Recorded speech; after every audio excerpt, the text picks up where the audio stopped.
Hey there, Lincoln County. This is Dr. Allen coming to you this week for your core communication for March the 8th, 2024. I am joined today by my guest, Ms. Kennan Eaddy. She is our Director of Student Services and our lead counselor for Lincoln County Schools. So a couple of things that, as we've talked about with our high school career development coordinators, our middle school career development coordinator, Gaston College partners, Dr. Singh last week, and now you. So it's all kind of tied in together, Kennan, because we are in the season of registration, right? Mm-hmm. So talk to me, though, about how has the high school registration process evolved since you and I were in high school? Well, I think it used to be, if you thought you might go to college, there was kind of a set of classes that you would choose from. If you thought you might go straight to work, there was a set of classes you would choose from. Yeah. And that was pretty much it.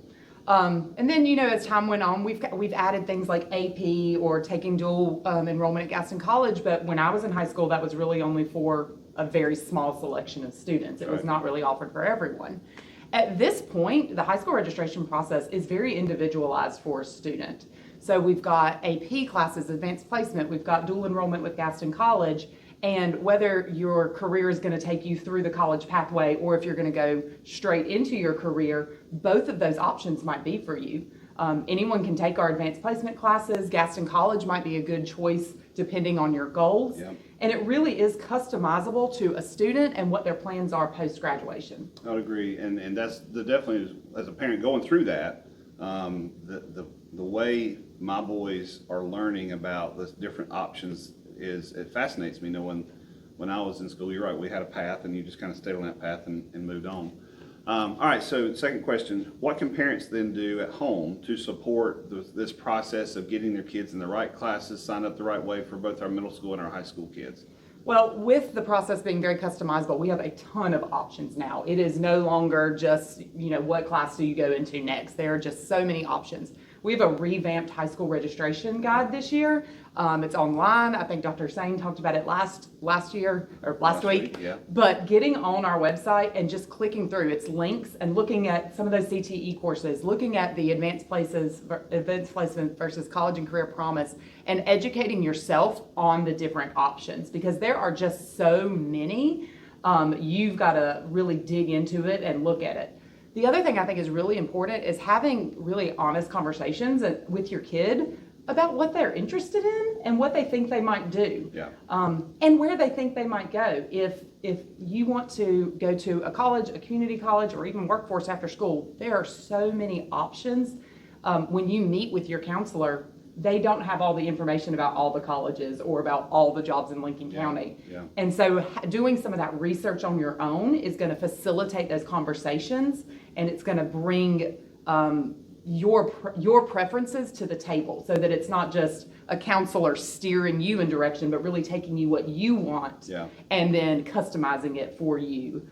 So I think really having those conversations, taking the time to sit down, talk about what do you like, what do you not like, where do you think you're going to go, and even talking to things about, your course load and stress and, you've got all advanced classes, is that too much? Yeah. But having really honest conversations about the high school process and where it leads. And even in our middle schools, really letting them explore in the areas of their interest, whether it's technology, whether it's arts, whether it's, manufacturing type stuff. I mean, all of our middle schools offer exposure to all of that, plus band, plus chorus, plus music, and PE and health. So there's a wide variety. It's just sometimes kids like to stay in that one lane and do what they like instead of exploring other things. So parents definitely have that conversation. Again, I'm having that conversation with my middle schooler, but also with my high schooler. The other thing I thought about when you were saying that, Kennan, is not being afraid to take visits. But people think of taking a visit to just a college, but I mean, there's power in going visit some of our local industries to see if that's where you want to go and maybe explore one day too.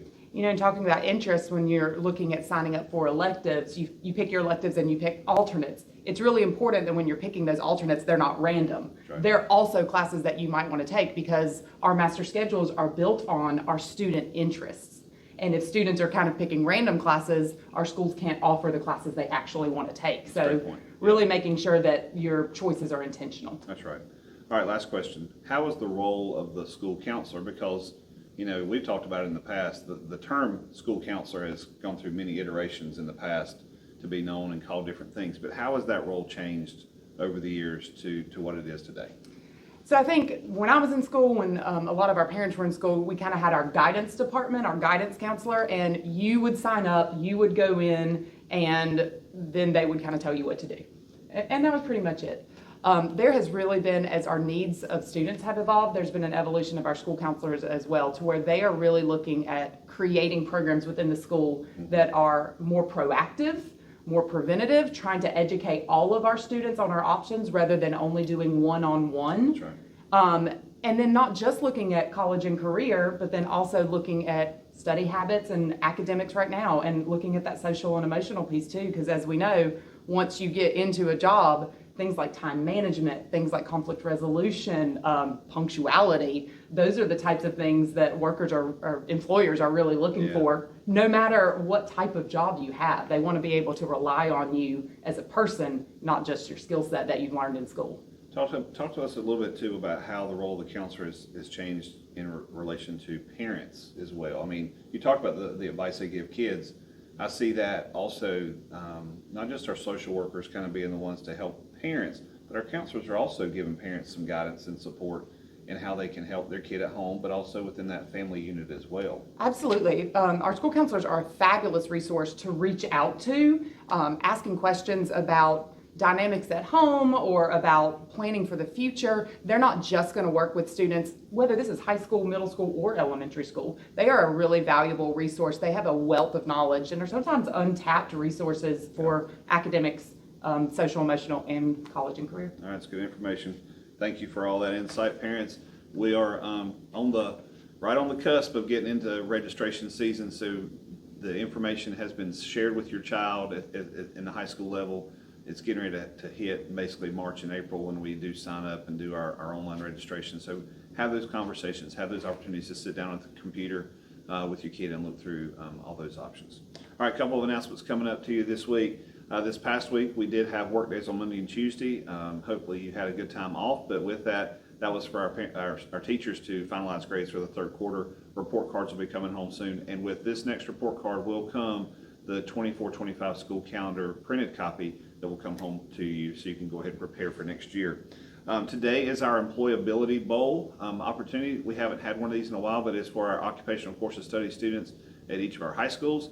They're going to be competing today in employability skills. We talked about just a minute ago about counselors helping students. You know, this is an opportunity for us to practice some of those skills, so we look forward to celebrating the students who succeed in this Employability Bowl.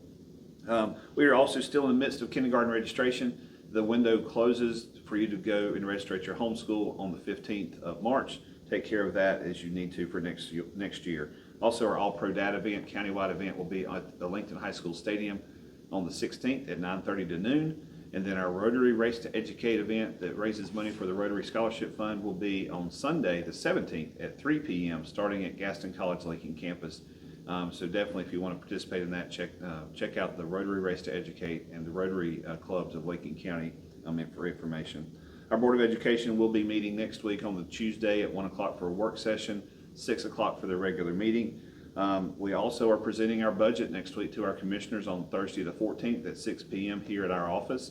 Definitely it's a time to advocate and be proactive for the needs of our students going into next year. And then last but not least, spring break begins end of March and goes through April the 7th. And then when we come back from spring break, there's only 7 weeks left of school and we are done for this school year. We want to give a shout out to 3 of our businesses that have supported Lincoln County Schools and the schools specifically down east.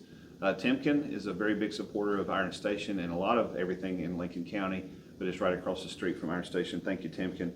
Triumphant Financial Services also is a supporter of Lincoln County Schools, and CIS of Lincoln County. It's a nonprofit, but we do a lot of good with CIS of Lincoln County. That's all the announcements this week. Kennan, thank you for your words.